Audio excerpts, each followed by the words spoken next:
Next, we're going to center the clock spring, which is behind the horn and airbag assembly, and you have to pull the steering wheel.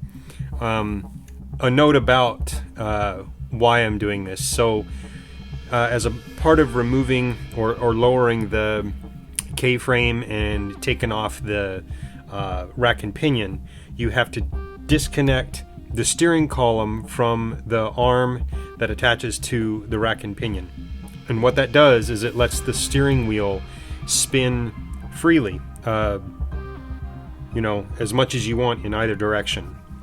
And the problem with that, and I've done this in the past, is that you can break the tape inside the clock spring, and the tape is also has 3 wires that are incorporated into it, and it's only made to turn so far in either direction, basically what you're normally used to when you're turning your wheel of the car.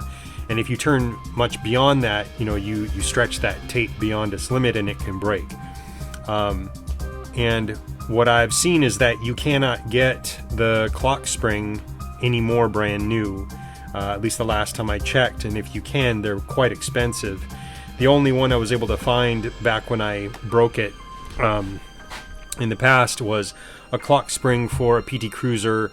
I think it was on Rock Auto, but it was the clock spring that did not have the 3rd wire for cruise control.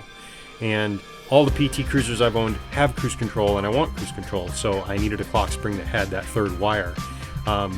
So I had to go to a junkyard, and fortunately found another PT Cruiser there that had cruise control, and I was able to get the clock spring off of that. So just as a word to the wise, if you ever disconnect that arm that goes to the rack and pinion because you're working on it or whatever reason, you can either get a tool that will prevent the steering wheel from turning, so that it pushes it against the seat so that it won't spin. I didn't have that, so it's been over a year since I originally removed the K-frame and the rack and pinion on this PT Cruiser. So I am going to reset and center the clock spring, because I don't know for sure that the wheel didn't get bumped and turned. Like, even just one turn in the wrong direction can be enough if I started driving the car to break the clock spring wire and tape. So that's what we're doing now.